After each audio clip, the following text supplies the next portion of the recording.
Hello everyone. आज का हमारा टॉपिक है इंडियन नेशनल मूवमेंट 1885 टू 1948। आज हम लोग बेसिकली ईयर वाइज एक क्रोनोलॉजी के तहत हम लोग इस टॉपिक को कवर करेंगे। जैसे कि मैं किसी भी एक ईयर को अगर देखूं तो उस ईयर में जो भी इम्पोर्टेंट कांग्रेस सेशन होंगे, जो भी एक्ट्स एंड बिल पास किए होंगे, जो भी मूवमेंट इम्पोर्टेंट होगा, जिस भी लीग का फॉर्मेशन हुआ होगा उस पर्टिकुलर ईयर में, या गांधी जी से रिलेटेड कुछ भी होगा, या उस पर्टिकुलर ईयर के गवर्नर जनरल या वायसराय जो भी होंगे, उन सबको हम लोग देखते चलेंगे। और ये इसलिए इम्पोर्टेंट हो जाता है क्रोनोलॉजी वाइज किसी चीज को समझना, क्योंकि आप अगर किसी एक ईयर को पकड़िए, एक तरीका है बेसिकली हिस्ट्री को पढ़ने का, फैक्ट्स एंड फिगर को दिमाग में रखने का। अगर मैं कोई एक ईयर को अगर ध्यान से देखूं, मान लीजिए 1885, तो इसमें मान लीजिए जो भी कांग्रेस के सेशन हुए थे या कोई भी एक्ट्स पास हुए थे, तो जितने भी सबको अगर एक क्रोनोलॉजी के तहत हम लोग पढ़ते चलेंगे तो हमारा इन टोटालिटी ये कवर हो जाएगा। सो आज का हमारा टॉपिक यही रहेगा कि इंडियन नेशनल मूवमेंट को हम लोग ईयर वाइज कवर करते चलेंगे। So let's begin. So the first one is 1885। तो जैसा कि हम सबको पता है कि 1885 में सबसे पहला बार इंडियन नेशनल कांग्रेस का एस्टेब्लिशमेंट हुआ था। आप ध्यान रखेंगे जो भी मैं आज बता रहा हूँ ये सब हार्ड फैक्ट्स है और नॉन एक्सप्लेनेटरी है। तो जहां भी एक्सप्लेनेशन का रिक्वायरमेंट होगा मैं एक्सप्लेन करते चलूंगा। तो सबसे पहले 1885 में हुआ था Indian national Congress was established Indian national Congress was established. अब जैसे कि मैंने बताया कि इंडियन नेशनल कांग्रेस का एस्टैब्लिशमेंट हुआ था 1885 में। To be very precise in इसका डेट भी याद रख लेंगे, 28 दिसंबर 1885। ये इसी डेट को 1885 में फर्स्ट सेशन हुआ था। First session of Indian national Congress इसी डेट को हुआ था।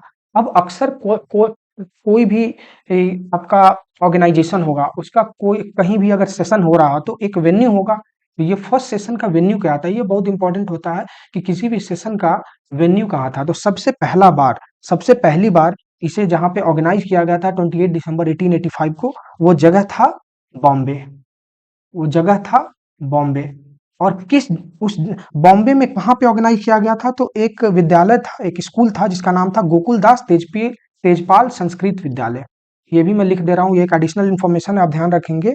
गोकुलदास तेजपाल संस्कृत गोकुलदास तेजपाल तेजपाल संस्कृत विद्यालय, ये बॉम्बे में है। गोकुलदास तेजपाल संस्कृत विद्यालय बॉम्बे में। यहीं पे 28 दिसंबर 1885 को इंडियन नेशनल कांग्रेस का फर्स्ट सेशन हुआ था, जो कि बॉम्बे में हुआ था। अब फर्स्ट सेशन हुआ तो फर्स्ट सेशन के इसके प्रेसिडेंट कौन थे? कोई भी इंडियन नेशनल कांग्रेस का जब भी जहां भी सेशन हुआ उसको कोई ना कोई प्रिसाइड किया। तो फर्स्ट सेशन के प्रेसिडेंट कौन थे? तो ये नाम बहुत इंपॉर्टेंट हो जाता है। इसलिए भी इंपॉर्टेंट हो जाता है क्योंकि अक्सर जो पहला नाम होता है वो इंपॉर्टेंट हो जाता है। तो इंडियन नेशनल कांग्रेस के फर्स्ट सेशन के प्रेसिडेंट थे, इनका पूरा नाम है व्योमेश चंद्र बनर्जी। शॉर्ट फॉर्म में हम लोग WC बैनर्जी लिखते हैं। शॉर्ट फॉर्म में WC बैनर्जी लिखते हैं। इनका पूरा नाम व्योमेश चंद्र बैनर्जी है। और इनको एक चीज मैं एक एडिशनल इन्फॉर्मेशन यहाँ पे देना चाहूंगा। अक्सर लोग जब भी इंडियन नेशनल कांग्रेस की बात करते हैं वो डायरेक्ट बोलते हैं 1885 में इनका फॉर्मेशन हुआ था। लेकिन आप ध्यान रखेंगे 1880 इसका बैकड्रॉप, इनका पृष्ठभूमि 1884 से है। इसी इंडियन नेशनल कांग्रेस का नाम पहले इंडियन नेशनल यूनियन था। इसका नाम पहले इंडियन नेशनल यूनियन था और इंडियन नेशनल यूनियन को बदल के ही इंडियन नेशनल कांग्रेस किया गया। तो इस ये जो पूरा इंडियन नेशनल यूनियन था, इसको सबसे पहली बार एक नाम बहुत इंपॉर्टेंट होता है, जो नाम है एओ ह्यूम। इनका पूरा नाम है एलन ऑक्टेवियन ह्यूम। एओ ह्यूम जो थे इन्हीं को कहा जाता है कि ये बेसिकली फाउंडर है इंडियन नेशनल कांग्रेस के।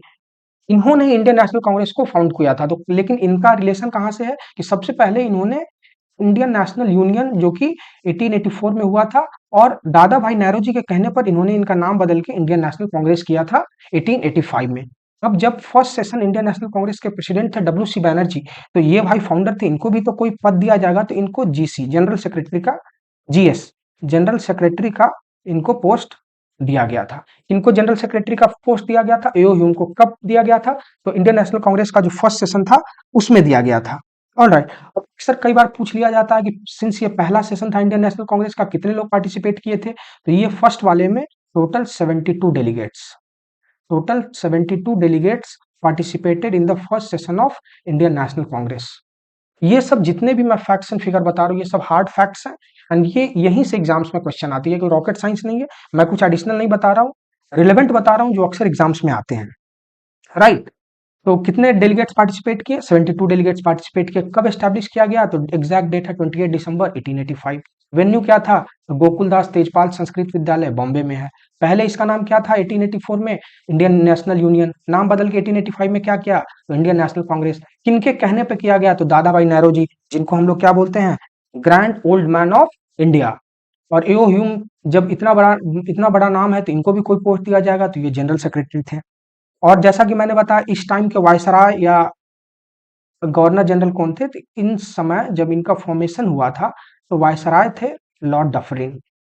लॉर्ड डफरिन वायसराय थे और इन्होंने एक बहुत अच्छी बात या एक निगेटिव कॉनोटेशन में आप जैसे समझो, इन्होंने एक स्टेटमेंट पास किया था कि इंडियन नेशनल, क्योंकि इंडियन नेशनल कांग्रेस तो उन्हीं के रेजिम में पास हुआ था, इन्हीं के रेजिम में इंडियन नेशनल कांग्रेस का फॉर्मेशन हुआ था। तो इन्होंने बोला इंडियन नेशनल कांग्रेस कुछ नहीं है, बस वो माइक्रोस्कोपिक माइनॉरिटी है।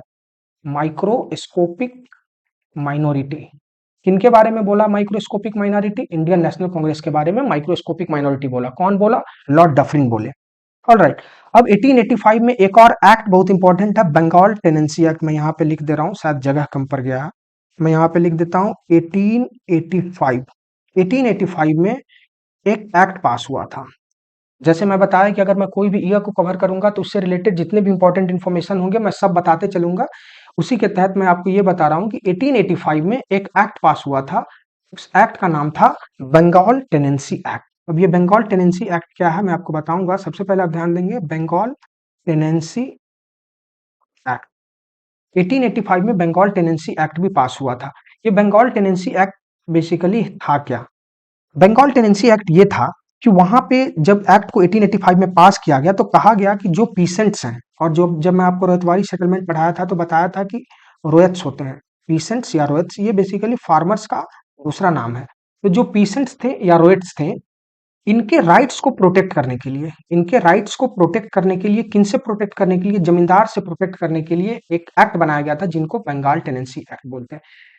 तो शॉर्ट में बताऊं तो बंगाल टेनेंसी एक्ट जो था वो इसलिए बनाया गया था to protect the right of peasants in Bengal. अब किसी के राइट्स को प्रोटेक्ट करना है तो किससे प्रोटेक्ट करना है?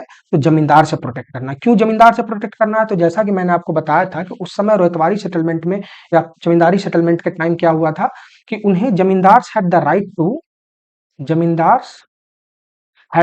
To fix the rent, fix rents. तो ये रेंट फिक्स कर सकते थे, रेवेन्यू फिक्स कर सकते थे। तो वो एक्सप्लॉइट करते थे किनको? पीसेंट्स को एक्सप्लॉइट करते थे। तो इन्हें एडमिनिस्ट्रेशन तक ये बात पहुंचा। तो इन्होंने जमींदार पीसेंट्स के राइट को, रोयत्स के राइट को, फार्मर्स के राइट्स को प्रोटेक्ट करने के लिए, इनसे प्रोटेक्ट करने के लिए, जमींदार से प्रोटेक्ट करने के लिए एक एक्ट बनाया जिनका नाम था बंगाल टेनेंसी एक्ट। और ये बंगाल टेनेंसी एक्ट यही कहता है कि जो भी रोयट्स होंगे, पीसेंट्स होंगे बंगाल में, उनके राइट्स को प्रोटेक्ट किया जाएगा ताकि किसी तरीके का अनफेयर रेंट किसी से ना लिया जाए, राइट। अब हम लोग 1886 में के तरफ चलते हैं। 1886 को मैं इतना मैं बता दूंगा, ओके। सो 1886 में एक ही 1886 हिस्टोरिकल फैक्ट के अनुसार एक ही चीज के लिए इंपॉर्टेंट है, ये था second session of Indian national Congress. Second session of Indian national Congress. अब ध्यान रखेंगे कि जो फर्स्ट सेशन कहाँ हुआ था? बॉम्बे में हुआ था। सिमिलरली सेकेंड सेशन जो है आपका, इनका वेन्यू था कैलकाटा। कैलकाटा। ये सब हार्ड फैक्ट्स है। सेकेंड सेशन कोलकाता था। जैसे यहाँ पे 72 डेलीगेट्स पार्टिसिपेट किए थे तो यहाँ पे 431 डेलीगेट्स पार्टिसिपेट किए थे।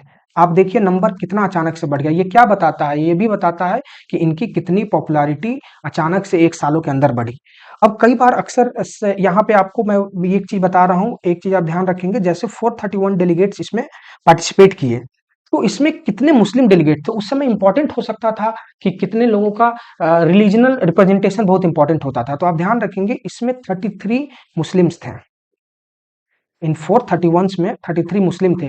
और अगर आप बिहार के किसी एग्जाम्स में देंगे तो वहां पे इन 431 में एक फैक्ट इंपॉर्टेंट हो जाता कि कितने लोग बिहार से थे। तो 31 डेलीगेट्स जो थे ये बिहार से थे। अगर आप किसी यूनियन लेवल के एग्जाम दे रहे हैं तो यहाँ पे पूछेगा कि कितने डेलीगेट थे, या तो ये पूछता है, नहीं तो कितने मुस्लिम थे ये पूछता है। अगर बिहार के स्पेसिफिक एग्जाम्स आप दे रहे हैं तो ये अक्सर कई बार पूछ चुका है कि ये जो 431 डेलीगेट्स उसमें पार्टिसिपेट किए थे उसमें से बिहार के कितने थे। वो कुछ मुस्लिम भी हो सकते हैं या कुछ हिंदू भी हो सकते हैं, बट टोटल बिहार से कितने लोगों का रिप्रेजेंटेशन था, तो 31 लोगों का रिप्रेजेंटेशन था। अब ये तो हो गया कि 1886 में इंडियन नेशनल कांग्रेस का सेकंड सेशन हुआ, लेकिन 1886 में एक और चीज क्या हुआ था। 1886 में इंडियन नेशनल कांग्रेस के फॉर्मेशन सेकंड सेशन के अलावा भी तो कुछ हुआ होगा। तो एक एसोसिएशन था जिसका नाम था इंडियन एसोसिएशन। इंडियन एसोसिएशन, अब इंडियन एसोसिएशन क्या है नहीं है इस समय आपको आगे बताऊंगा, बट फिलहाल ये 1886 में इंडियन एसोसिएशन का जिक्र क्यों आया ये बताना जरूरी है कि इंडियन एसोसिएशन बहुत पहले से एक्टिव था। तो 1886 में इंडियन एसोसिएशन को लगा कि मतलब कि इंडियन नेशनल कांग्रेस का पॉपुलैरिटी बहुत बढ़ गया है। इंडियन एसोसिएशन ने अपने आप को इंडियन नेशनल कांग्रेस में मर्ज कर दिया। क्या कर दिया? मर्ज कर दिया, अपने आप को उसमें मिला दिया। तो उनके जितने मेंबर्स थे इंडियन एसोसिएशन में, जितने मेंबर्स थे, और एक चीज है कि अब थोड़ा सा आपको यहाँ पे बता ही देता हूँ, इंडियन नेशनल कांग्रेस 1876 में फॉर्म हुआ था। तो आप ध्यान देंगे कि उनसे लगभग 10 साल पहले इंडियन एसोसिएशन का फॉर्मेशन हुआ था। इन्हें पहले कहा जाता है इंडियन एसोसिएशन ऑफ कोलकाता। किनके द्वारा फाउंड किया गया था? तो दो बड़े नाम थे जिनका नाम था सुरेंद्रनाथ बैनर्जी एंड आनंद मोहन बोस। तो इन दोनों के फॉर्मेशन, इंडियन एसोसिएशन के फॉर्मेशन किनके द्वारा किया गया था? तो दो नाम है जिनके ना सुरेंद्रनाथ बैनर्जी, जिन्हें एस एन बैनर्जी बोला जाता है, दूसरा नाम है आनंद मोहन बोस। ये 1876 में इसको फाइंड किए थे, और इन दोनों जो फॉर्मेशन 1876 में हुआ था, इन लोगों ने इंडियन नेशनल कांग्रेस के बढ़ती पॉपुलैरिटी देखकर इन लोगों ने मर्ज कर दिया था। आई होप इट इज क्लियर। 1885 1886 में इससे ज्यादा कुछ नहीं है।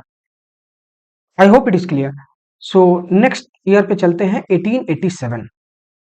1887 अगेन, जब भी कभी हम बात करेंगे बाकी सारी चीजों का तो सबसे पहले इंडियन नेशनल कांग्रेस के सेशन का जिक्र करेंगे। तो 1887 लाइक अदर्स ये था third session of Indian national Congress.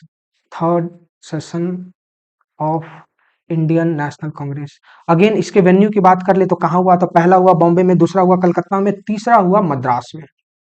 आप ध्यान देंगे कि ये सेशन बहुत इंपॉर्टेंट हो जाता है। ये इंपॉर्टेंट एक अपने लोकेशन की वजह से हो जाता है, और दूसरा इनको किनके द्वारा डिसाइड किया गया था, वो ये बहुत इंपॉर्टेंट हो जाता है। तो इनके जो प्रेसिडेंट थे इनका नाम था बहरुद्दीन तैयब जी। बहरुद्दीन तैयब जी, बहरुद्दीन तैयब जी, बहरुद्दीन तैयब। अब बहरुद्दीन तैयब क्यों ये नाम इंपॉर्टेंट आ जाता है? क्योंकि मैंने आपको जैसे पहले 1886 में बताया कि टोटली 33 रिप्रेजेंटेशन मुस्लिम का था, मतलब 33 मुस्लिम डेलीगेट्स थे आउट ऑफ 431। क्यों ये सब जरूरी था? क्योंकि उस समय जो था एक रिलीजनल रिप्रेजेंटेशन बहुत इंपॉर्टेंट था। पहली बार जब 1885 में जिनको बनाया गया था प्रेसिडेंट, वो थे रमेश चंद्र बनर्जी। दूसरी बार जब बनाया गया था वो थे दादा भाई नौरोजी। तो तीसरी बार जो प्रेसिडेंट बनाया गया तो ये बहरुद्दीन तैयब जी थे। इनको एक मुस्लिम रिप्रेजेंटेशन बहुत इंपॉर्टेंट था। तो कई बार एग्जाम्स में आ जाता है कि कौन ऐसे पहले मुस्लिम प्रेसिडेंट है इंडियन नेशनल कांग्रेस के। So Badruddin Tyab ji was the first Muslim president of Indian national Congress. President of Indian national Congress. आपसे पूछ लिया जाएगा बहरुद्दीन तैयब जी जो फर्स्ट मुस्लिम प्रेसिडेंट थे इंडियन नेशनल कांग्रेस को, उन्होंने किस सेशन को चेयर किया था? तो मद्रास को। किस ईयर में किया था? तो 1887 में किया था। ये दोनों फैक्ट बहुत इंपॉर्टेंट हो जाता है। अब इसमें तो ये इंडियन नेशनल कांग्रेस से रिलेटेड इतना ही कुछ है, इसमें इतना ही फैक्ट है। लेकिन इंडियन नेशनल कांग्रेस के अलावा जो हुआ था एक बहुत इंपॉर्टेंट, एक कॉन्फ्रेंस या एक एसोसिएशन का नाम आप ध्यान रखेंगे जिनका नाम था Indian social conference. Indian social conference. Indian social conference, इनका जिक्र 1887 में है। क्यों जिक्र 1887 में है? क्योंकि ये 1887 में इनका खोज किया गया था, इनका स्थापना किया गया था। किनके द्वारा? इनके दो नाम थे, एम जी रानाडे जिनको बोलते हैं महादेव गोविंद रानाडे, ये महाराष्ट्रियन थे, इनके द्वारा। और दूसरा नाम है रघुनाथ राव। रघुनाथ राव। अब ध्यान देंगे कि इन दोनों ने 1887 में ही इंडियन नेशनल कांग्रेस का स्थापना किया था। कौन कौन? महागो एम जी रानाडे और रघुनाथ राय। इन क्या बोल के इन्होंने अपने आप को अपना स्थापना किया था? इन्होंने बोला कि भैया हम भी इंडियन नेशनल कांग्रेस के ही पार्ट हैं, लेकिन इन्होंने अपने आप को एक स्पेसिफिक जगह ये बोल के बेचा कि हम लोग social reform cell of Indian national Congress हैं।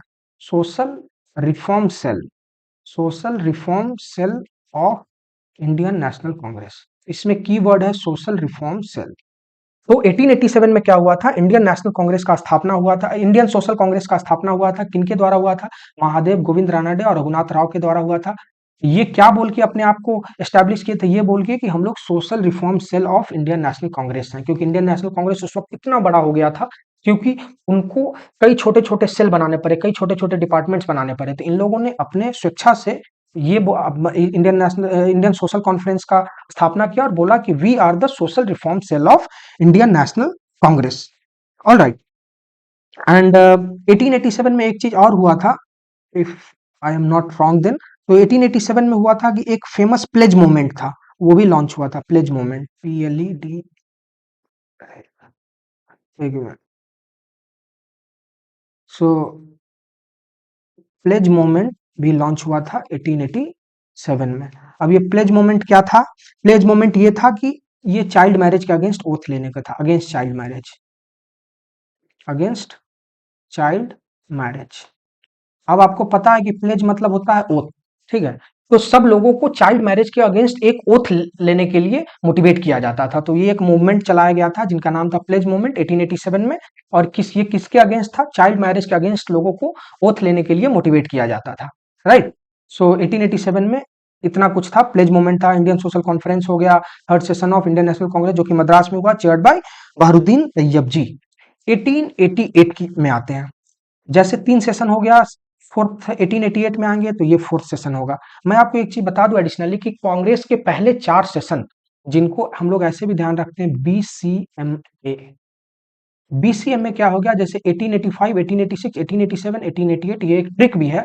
B से बॉम्बे, C से Calcutta, M for Madras, A for Allahabad. आप ऐसे भी याद रख सकते हैं। फर्स्ट 4 सेशन इंपॉर्टेंट है, फर्स्ट 4 सेशन के वेन्यू इंपॉर्टेंट है, ईयर इंपॉर्टेंट है, प्रेसिडेंट इंपॉर्टेंट है, ये 4 चीज ध्यान रखिएगा। तो सिमिलरली 1880 में आएंगे तो ये था fourth session of Indian national Congress. अब यहाँ पे मैंने फोर्थ सेशन ए बताया, तो ए से क्या हो जाएगा, वेन्यू इलाहाबाद, वेन्यू क्या हो जाएगा, इलाहाबाद। All right. ये कब का वेन्यू है, 1888 का वेन्यू है। तो इनके प्रेसिडेंट कौन थे, जैसे कि थर्ड सेशन का प्रेसिडेंट इंपॉर्टेंट है क्योंकि ये पहला मुस्लिम प्रेसिडेंट थे, वैसे ही फोर्थ सेशन के जो प्रेसिडेंट हैं इनका नाम था जॉर्ज यूल। अब आप नाम से समझ जाएंगे कि ये नेम क्यों इंपॉर्टेंट है, जॉर्ज यूल। अब जॉर्ज यूल कौन थे, जॉर्ज यूल कौन थे, ये पहले इलेक्टेड यूरोपियन प्रेसिडेंट थे, first elected European president, first elected European president. क्योंकि इससे पहले आप जो भी 3 नाम देख रहे हैं, पहला नाम जो आप पहले सेशन का जो आपने नाम देखा विमोच चंद्र बनर्जी, दूसरे सेशन के प्रेसिडेंट का नाम आपने देखा दादा भाई नेहरू जी, तीसरा जो देखा बहरुद्दीन तैयब जी, ये तीनों इंडियन थे। भले ही बहरुद्दीन तैयब जी जो हो गए ये मुस्लिम हो गए, मुस्लिम रिप्रेजेंटेशन के तहत इनको प्रेसिडेंट बनाया गया, लेकिन अभी तक कोई यूरोपियन को इलेक्ट नहीं किया गया था, कोई भी यूरोपियन प्रेसिडेंट के चेयर को प्रेजाइड नहीं किया था। तो पहली बार fourth session of Indian national Congress जो कि इलाहाबाद में प्रेसाइड हुआ था, उसके तहत जॉर्ज यूल को first elected European president of Indian national Congress बनाया गया, राइट। अब 1888 में एक और चीज बहुत इंपॉर्टेंट होता है, एक नाम आप ध्यान रखेंगे, अगेन वन मोर एसोसिएशन जिनका नाम है यूनाइटेड इंडियन पैट्रियोटिक एसोसिएशन। ये पूरा आ जाता है United Indian patriotic patriotic association. ये एसोसिएशन भी 1888 में फॉर्म हुआ था। इस एसोसिएशन की खास बात ये है कि ये एक anti Indian national Congress group था। जैसे कि 1887 में मैं आपको बताया कि प्लेज इंडियन सोशल कॉन्फ्रेंस बना, तो ये बोले कि भैया हम इंडियन नेशनल कांग्रेस का ही पार्ट है, बस एक सोशल रिफॉर्म सेल है हम लोग उन्होंने अपने आप को इंडियन नेशनल कांग्रेस का पार्ट ही बताया, कौन, इंडियन सोशल कॉन्फ्रेंस जो। लेकिन यूनाइटेड इंडियन पैट्रियोटिक एसोसिएशन जो बना, तो ये एक anti Indian national Congress group था, anti India National Congress group था।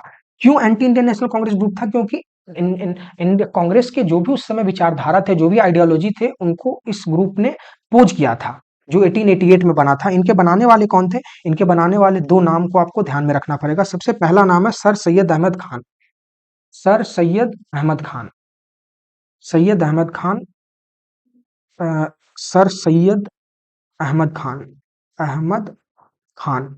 और दूसरा नाम है राजा शिव प्रसाद, एक बनारस के राजा हुआ करते थे जिनका नाम था शिव प्रसाद सिंह, ये बनारस के थे, इन दोनों ने मिलके Shiv Prasad Singh of Banaras and Syed Ahmad Khan and Raja Shiv Prasad Singh of Banaras, इन दोनों ने मिलके 1888 में एक एसोसिएशन बनाया जिनका नाम था यूनाइटेड इंडियन पैट्रियोटिक एसोसिएशन।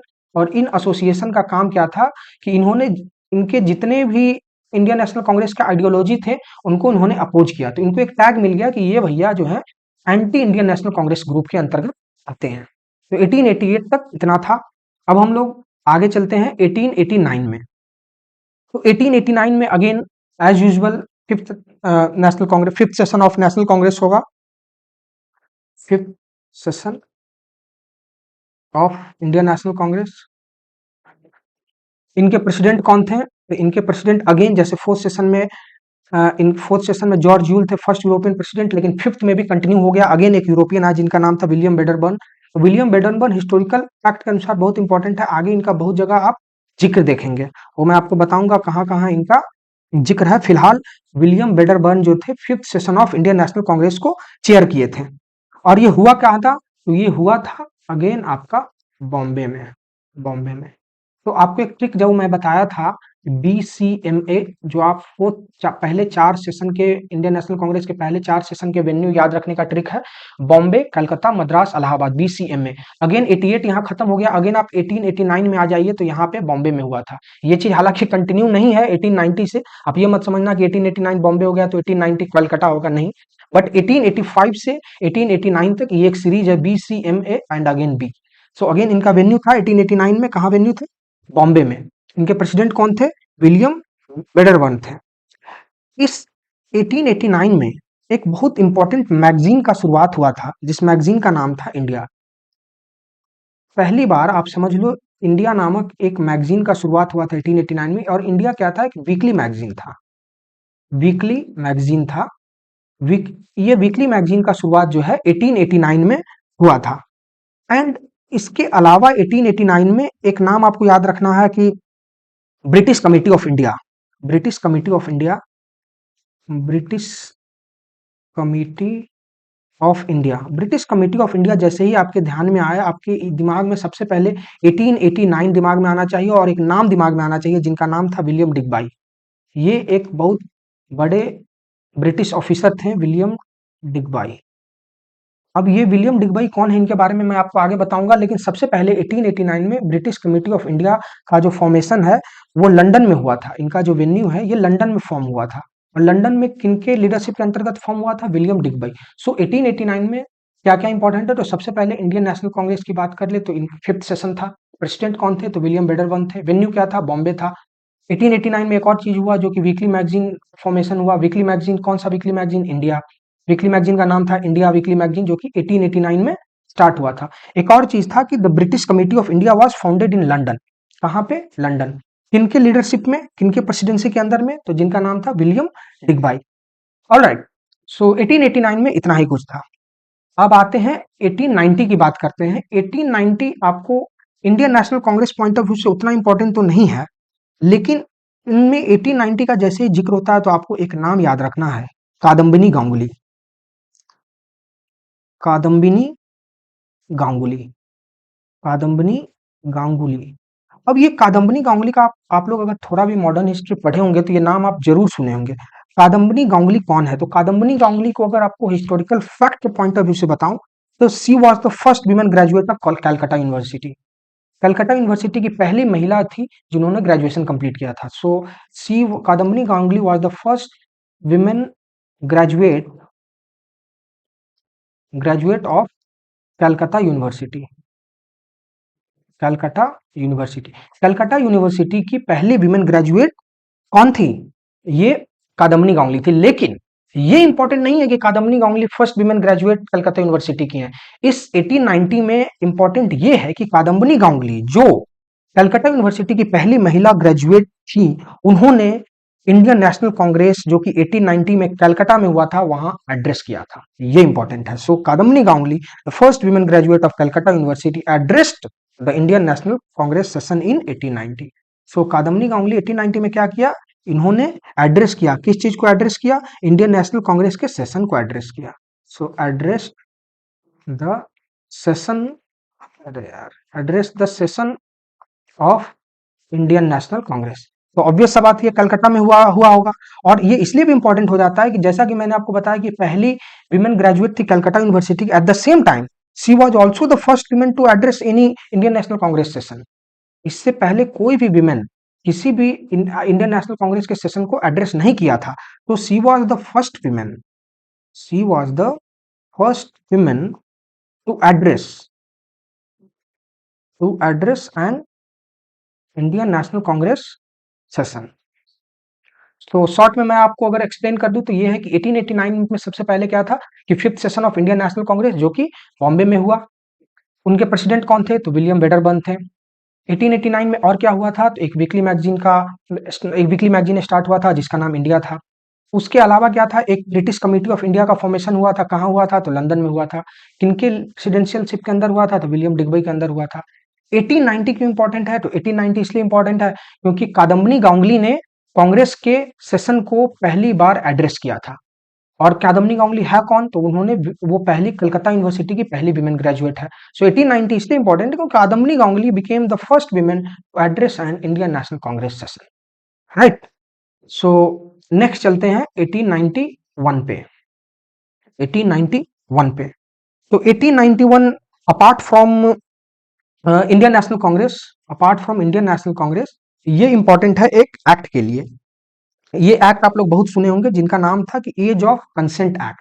ये एक्ट है, मैं यहाँ पे लिख दे रहा हूं, age of consent, age of consent act 1891।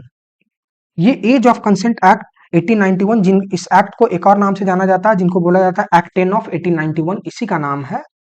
इस एक्ट का एक और नाम है एक्ट 10 ऑफ 1891। किसका नाम है? एज ऑफ कंसेंट एक्ट 1891 का दूसरा नाम है एक्ट 10 ऑफ 1891। मैं आपको बताऊंगा आगे कि इसका नाम एक्ट 10 क्यों पड़ा, ये भी एक कहानी है। तो सबसे पहले ये एक्ट बेसिकली था क्या?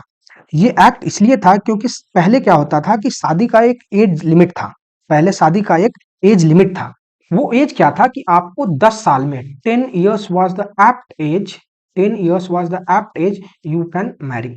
मैरिज के लिए 10 साल एक एप्ट एज था कि आप मैरिज कर सकते हो, इसलिए एक्ट 10 ऑफ 1891। मैं आपको बताया कि एक्ट 10 क्यों उसका नाम रखा गया। तो पहले जो था कि 1891 से पहले, इस एक्ट के आने से पहले 10 साल आपके शादी का एक एक्चुअल एज हो जाता था। किनके लिए? तो उनके लिए जो लेडीज थी, ये बॉयज के लिए नहीं था, ये अनमैरिड गर्ल्स के लिए था। अनमैरिड गर्ल्स का एक एज था।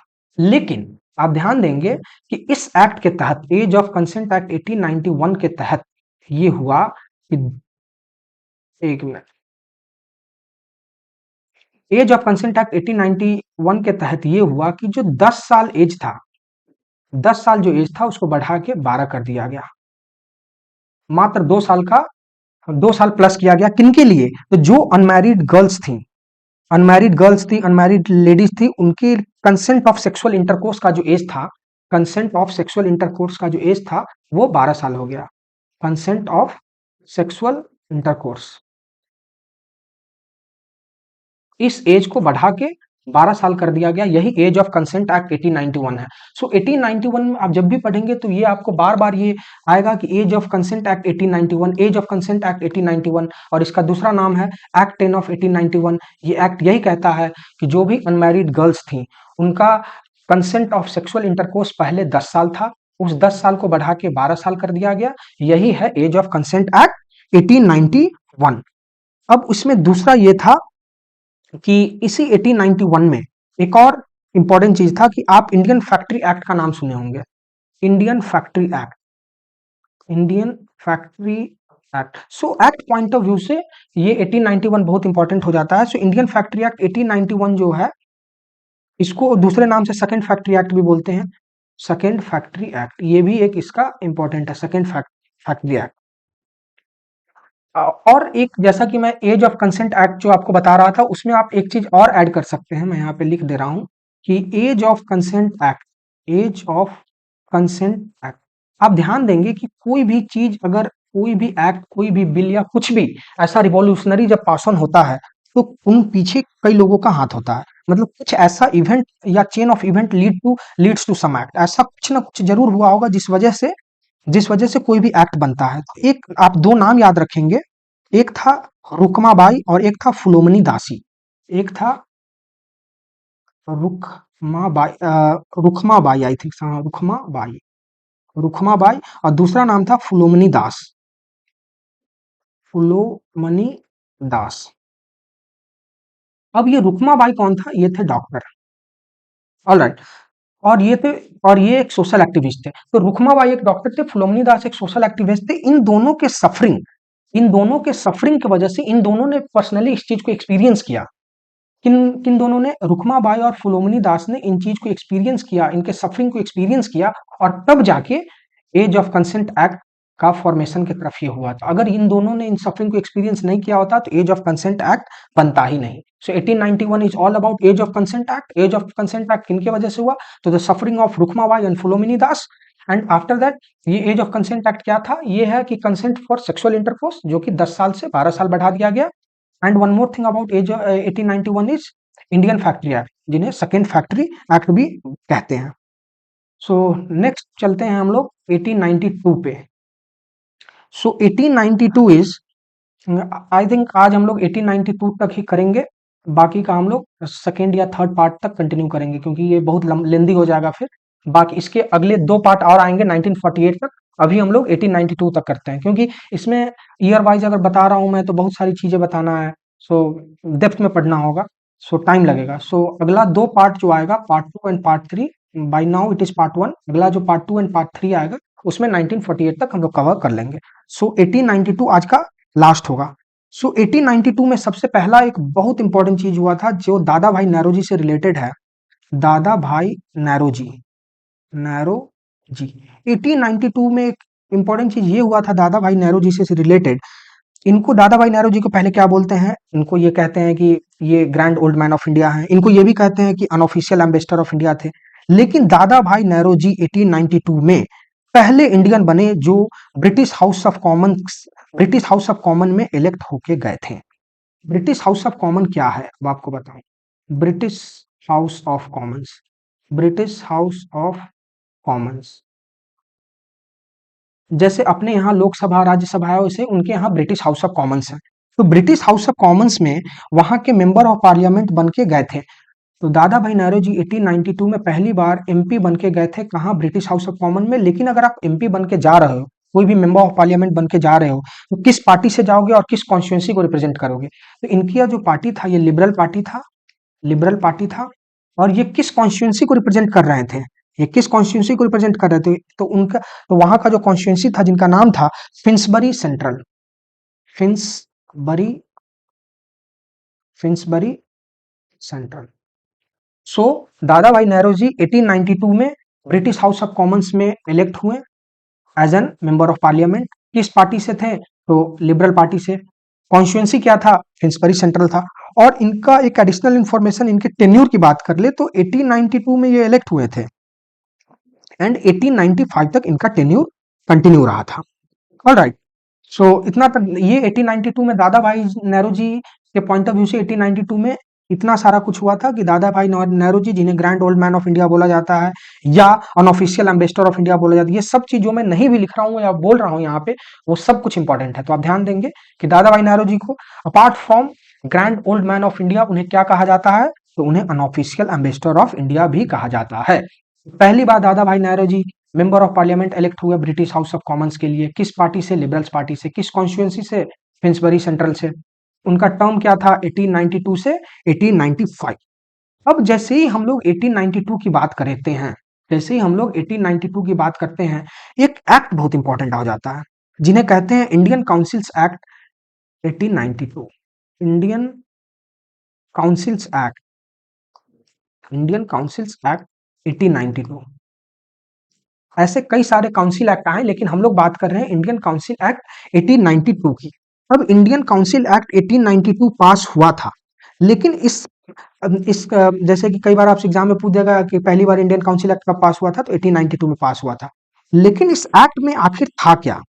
इस एक्ट में सबसे पहला 2 पॉइंट में अगर आपको मैं बताऊं तो सबसे पहला पॉइंट ये था कि इस एक्ट में तो जो एक इस एक्ट में एक अधिकार को ऐड किया गया, एक राइट को ऐड किया गया, जिसमें ये बोला गया कि जब भी कोई बजट पेश होता है, आप ध्यान से सुनेंगे कि जब भी कोई बजट पेश होता है और वो बजट किसी पब्लिक इंटरेस्ट का हो, तो जो भी मेंबर हैं, जो भी मेंबर बैठे हुए हैं, उन मेंबर को राइट है to ask questions on budget if it is on matter of public interest. लेकिन एट द सेम टाइम ये बोला गया कि उसमें से आप क्वेश्चन पूछ सकते हो बजट से रिलेटेड, लेकिन सप्लीमेंट्री क्वेश्चन नहीं पूछ सकते हो। इसका अर्थ मैं आपको बताऊं, आप देखते होंगे कि आजकल संसद में क्या होता है कि कोई भी मिनिस्टर या अपोजिशन के कोई भी लीडर किसी भी मिनिस्टर से कोई क्वेश्चन पूछे, आप इस उदाहरण को समझे, कोई भी क्वेश्चन पूछे तो वहां के मिनिस्टर या तो रिटर्न में या अगर अर्जेंट है तो ओरली उस चीज का जवाब देते हैं। लेकिन सप्लीमेंट्री क्वेश्चन क्या होता है कि अगर सामने से कोई जवाब मिल रहा है किसी मिनिस्टर के द्वारा, तो मैं उनके जवाब से क्वेश्चन फॉर्म करके दोबारा पूछ सकता हूं, उसी को सप्लीमेंट्री क्वेश्चन बोलते हैं। लेकिन आपको ये अधिकार तो दिया गया कि आप बजट से रिलेटेड क्वेश्चन पूछ सकते हो, लेकिन एट द सेम टाइम उनमें से किसी को ये अधिकार नहीं दिया गया कि आप सप्लीमेंट्री क्वेश्चन पूछ सकते हो। ये बताया गया इंडियन काउंसिल एक्ट 1892 के द्वारा। तो 1892 ये था कि members were given the right to, मतलब you can ask questions on budget, या you can ask question on budget, या आपको जो भी पब्लिक इंटरेस्ट का मैटर हो, matter of public interest, matter of public interest, मतलब आप क्वेश्चन पूछ सकते हो बजट से रिलेटेड या कोई भी पब्लिक इंटरेस्ट का मैटर हो उससे रिलेटेड पूछ सकते हो। लेकिन you can not ask a supplementary question, but no supplementary questions. आप एक बार खड़े हो, आप क्वेश्चन पूछो किस रिलेटेड, बजट से रिलेटेड या पब्लिक इंटरेस्ट से रिलेटेड, लेकिन no supplementary questions to be ask. ये था आपका 1892। ऑलराइट, सो 1892 के इंडियन काउंसिल एक्ट यही था। क्या था कि आप किसी भी तरीके का क्वेश्चन पूछ सकते हो अगर बजट से रिलेटेड हो या पब्लिक इंटरेस्ट से रिलेटेड हो, लेकिन आप उसमें कोई सप्लीमेंट्री क्वेश्चन नहीं पूछ सकते हो। सप्लीमेंट्री क्वेश्चन क्या होता है कि जब आपको जवाब मिल रहा हो, जब आपके पूछे गए सवाल का जवाब मिल रहा हो, तो on the basis of the answer being given by them you can not raise a supplementary question. So supplementary question is all about that. So 1892 में था दादा भाई नौरोजी से रिलेटेड सबसे इंपॉर्टेंट था कि वो एक मेंबर ऑफ पार्लियामेंट चुने गए ब्रिटिश हाउस ऑफ कॉमन्स के लिए। किन पार्टी से? लिबरल्स पार्टी से। कॉन्स्टिट्यूंसी को क्या था उनका? फिंसबरी सेंट्रल था। उनका टेन्यूर क्या था, टर्म क्या था? 1892 से 1895 तक। 1892 में सबसे पहली बार इंडियन काउंसिल एक्ट को लाया गया। इंडियन काउंसिल एक्ट क्या कहता है कि आप कोई भी सवाल पूछ सकते हो, चाहे बजट से रिलेटेड या पब्लिक इंटरेस्ट से रिलेटेड, लेकिन आप सप्लीमेंट्री क्वेश्चन नहीं पूछ सकते। अगेन 1891 क्या था? 1898 one was all about one act which was known as age of consent act 1891। इनको दूसरे नाम से क्या बोलते हैं?